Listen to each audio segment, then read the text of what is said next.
TET 2 ના 6 થી 8 ના ગણિત વિજ્ઞાનના વેરિફિકેશન માટે ડોક્યુમેન્ટ વેરિફિકેશન માટે બોલાવવામાં આવે છે। એટલે ભીડ બહુ છે। મારું નામ બઢિયા રિંકુ છે અને મારે આ બાળક લઈને હું અહીંયા વિદ્યા સહાયક ભરતીનું ફોર્મ ભરવા આવી છું। તો મારી એટલી રજૂઆત છે કે તમે પહેલાં પ્રોવિઝનલ મેરિટ બહાર પાડો। જે કેન્ડિડેટ તમારા મેરિટમાં સમાવિષ્ટ હોય, જેને ભરતીમાં લેવાના છે, એને વેરિફિકેશન માટે બોલાવો। જે લોકોએ ફોર્મ ભર્યા છે એ દરેકને વેરિફિકેશનમાં બોલાવો છો તો બાળકો, એના મમ્મી પપ્પા અને અહીંયા બધા ઉમેદવારો નોકરી ધંધા છોડીને હેરાન થાય છે। એની બદલે જેટલા સમાવિષ્ટ છે એનું જ વેરિફિકેશન કરો। દરેક ફોર્મ ભરે છે એ દરેકને ના બોલાવો। તો અહીંયા પાણીની કોઈ વ્યવસ્થા હોતી નથી, બેસવાની કોઈ વ્યવસ્થા હોતી નથી। આખો દિવસ આજે અમે ટોકન લઈને બેસીશું, કાલે પાછા વેરિફિકેશનમાં બાળકો લઈને બેસીશું। એના બદલે જે મેરિટમાં સમાવિષ્ટ છે એવા બાળકો, એવા કેન્ડિડેટને તમે બોલાવો, જેના કારણે બધાનો સમય ખરાબ ના થાય। મારું નામ ચુડાસમા સોનલબા તેજપાલસિંહ છે। હું વિદ્યા સહાયક ભરતીનું અહીં ફોર્મ ભરવા આવી છું। અહીં અમને રેગ્યુલર ટોકન આપવામાં આવે છે। તો મારું કહેવાનું એમ છે કે તમે જે ટોકન નંબર આપો છો એમાં તારીખ આપો છો, એના બદલે એવું રાખો કે ભાઈ આજે તમારો વારો આવી પણ શકે છે। જો તમે રાહ જોઈ શકો તો બેસો। તમે એવો ટાર્ગેટ ના રાખો કે ભાઈ આજે 300 થી 350 જણનું જ વેરિફિકેશન થાય। તમે એવું રાખો કે દાખલા તરીકે કોઈનો ફટાફટ વેરિફિકેશન થઈ જાય છે તો 3-3:30 સુધીમાં પતી જાય તમારા 350 જણા। તો એના પછી જે લોકો અહીંયા ઊભા હોય તો એને પણ તમે લઈ લો। તમે એવું ના રાખો કે કાલે જ તમે આવી અને વેરિફિકેશન કરાવો। જો મારે સમય છે અને કદાચ એના પછી મારો વારો આવી જાય તો હું એવું ઈચ્છું છું કે તમે અમને પણ લઈ લો, જેથી અમારે 2 દિવસનો ટાઈમ ના બગડે। તો આજના દિવસે પતી જાય, કારણ કે અત્યારનો સમયગાળો મોસ્ટલી લગ્ન સિઝનનો છે।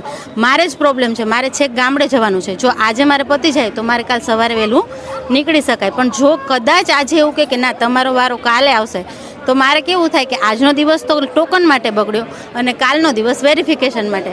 તો હું એવું ઈચ્છું છું કે તમે લોકો એવું કરો કે જેના કારણે જેને સમય છે એ આજના દિવસ 5 વાગ્યા સુધીમાં વેરિફિકેશન કરીને જતા રહે। મારું નામ જાદવ ફાલ્ગુની મણીલાલ છે। હું ટેટ 2 પાસ કરેલ છું અને મારે 6 થી 8માં સામાજિક વિજ્ઞાન મારો વિષય છે। હું છેલ્લા 15 વર્ષથી ફોર્મ ભરી રહી છું, પણ આ લોકોની મેરિટની સિસ્ટમ અને આ જે ફોર્મ ભરવાની સિસ્ટમ છે એના હિસાબે મારું દર વર્ષે 2-3 માર્કના હિસાબે અને પર્સન્ટેજના હિસાબે મારું મેરિટમાં નામ પાછળ જતું જાય છે। અમે સવારના 9 વાગ્યાના આવ્યા છીએ અને લાઇનમાં ઊભા છીએ, છતાં અમને હજી ટોકન પણ મળ્યું નથી અને હવે એમ કહે છે કે તમને ટોકન મળશે તો કાલનું મળશે।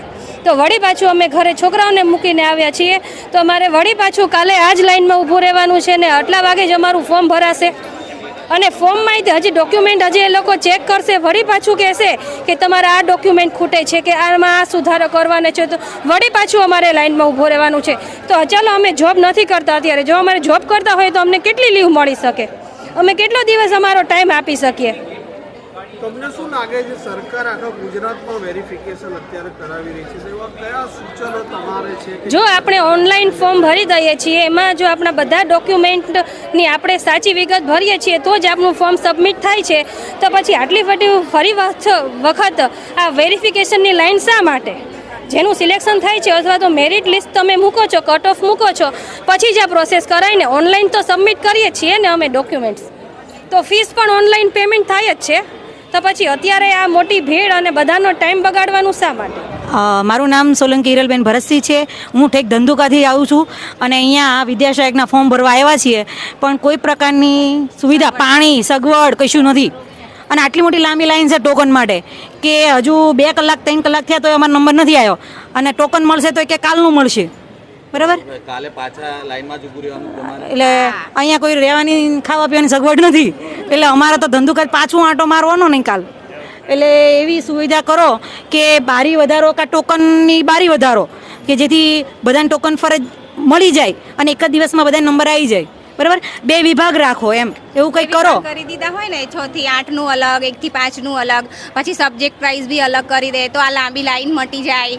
આ થોડું બધી પરેશાની થાય છે એ ના થાય, પાણીની થોડી વ્યવસ્થા હોય, આ તાપ છે, આ ઘાસ ને આ બધું તો જો આમાંથી કંઈ નીકળ્યું હોય, કોઈને કંઈ કરડી જાય, ક્યાં હોસ્પિટલ જવાનું હોય, બધા ધક્કા ના થાય.